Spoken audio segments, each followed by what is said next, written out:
The shuttle screamed as it pierced the bruised atmosphere, metal skin rattling like it wanted to tear itself apart and escape.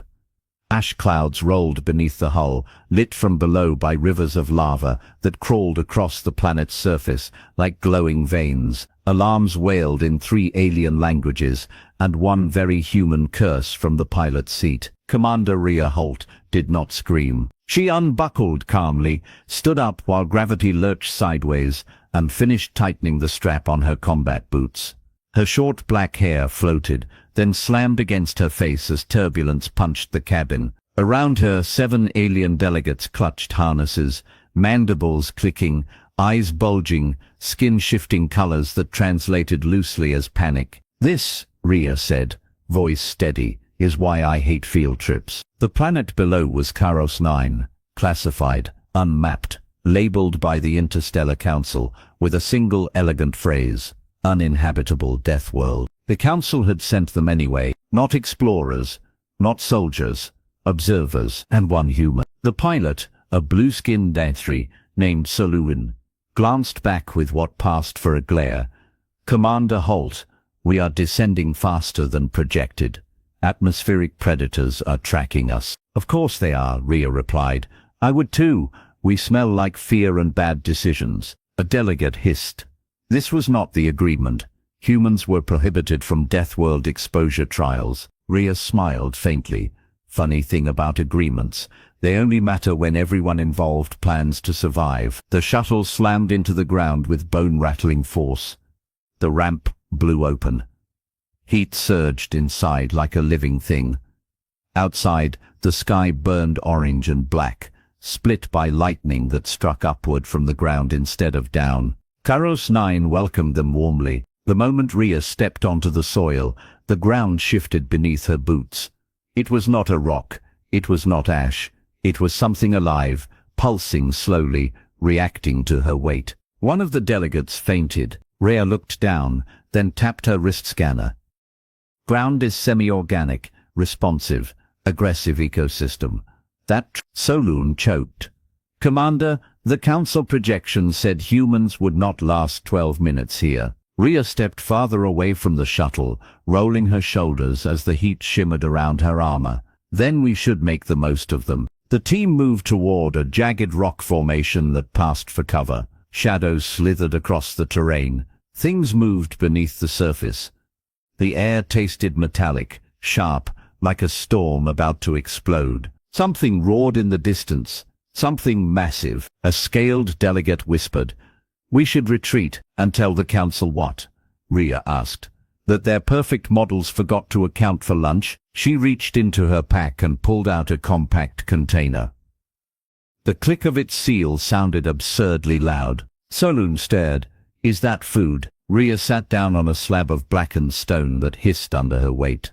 She opened the container, releasing the smell of spiced rice and protein strips. "Yes," she said. "I missed breakfast." The alien delegates froze. "You cannot be serious," one croaked. Rhea took a bite, chewed and sighed.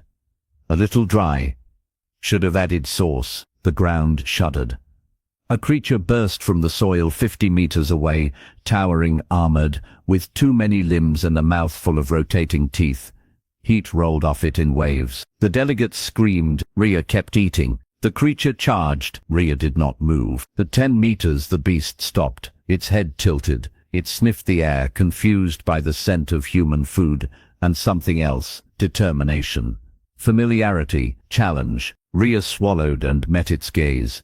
"Look," she said calmly, "I'm not on the menu, and you really don't want to test that." The creature backed away. It sank into the ground and vanished. Silence followed, broken only by distant thunder. One delegate collapsed to their knees. "Impossible." Rhea stood, sealed the container, and wiped her hands. Deathworld's respect confidence. And appetite. A metallic chirp sounded from her wrist.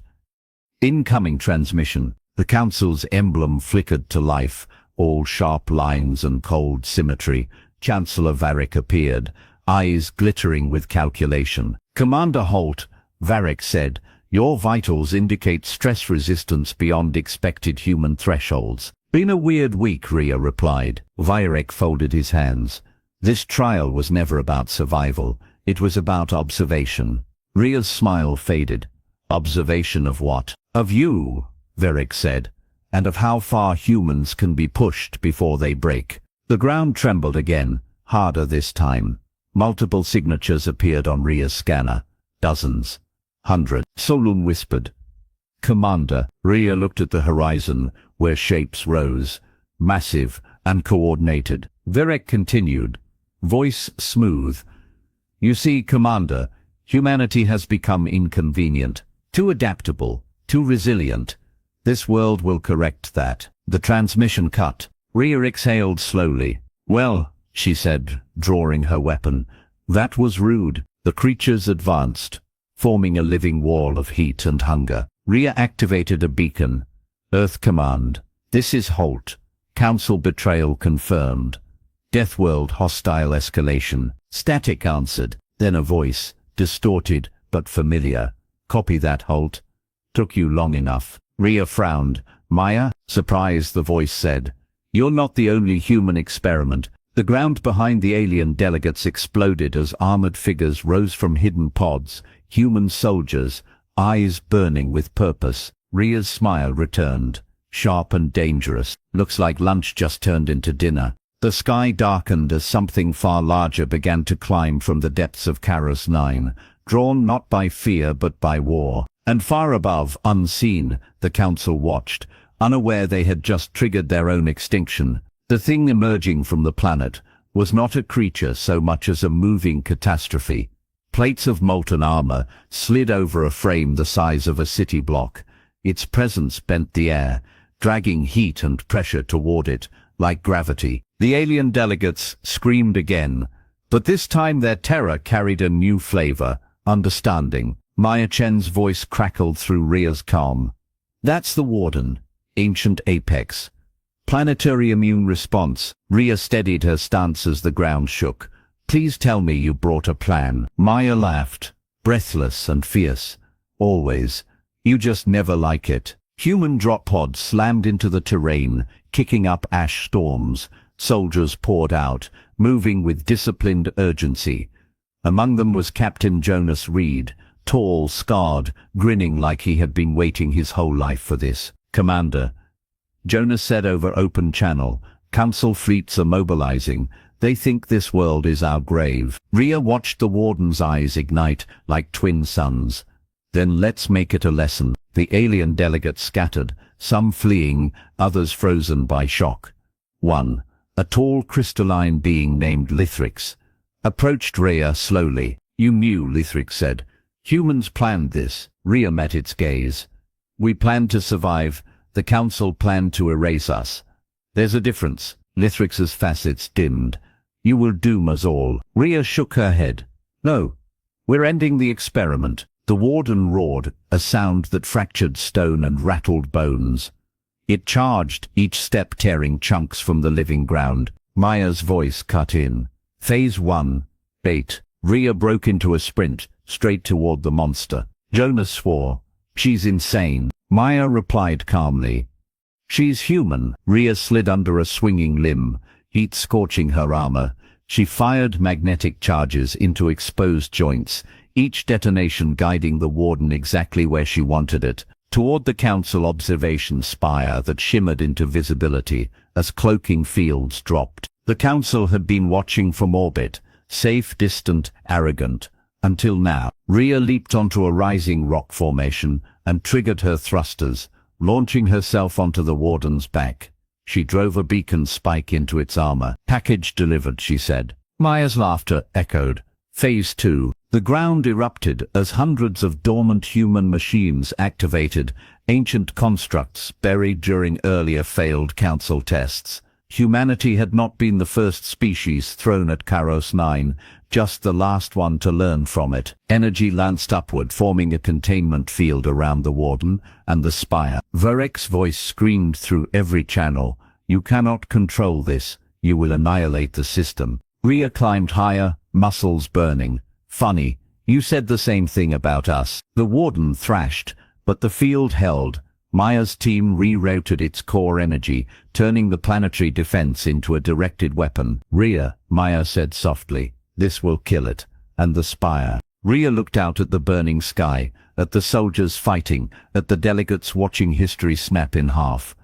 Do it. Light consumed everything. When it faded, the warden was gone.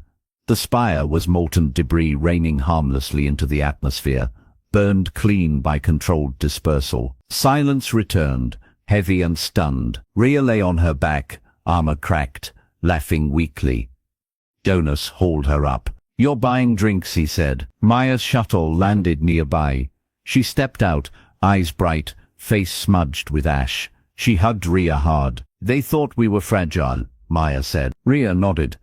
They forgot we adapt. Lithrix approached again, slower this time, with a changed posture. The council is destroyed. Their fleets are retreating. Rhea looked at the horizon. Good. They'll think twice before testing us again. Lithrix hesitated. What will humanity do now? Rhea considered the question. We'll help rebuild. We'll protect. But we won't kneel. She glanced down at her empty food container, still clipped to her pack.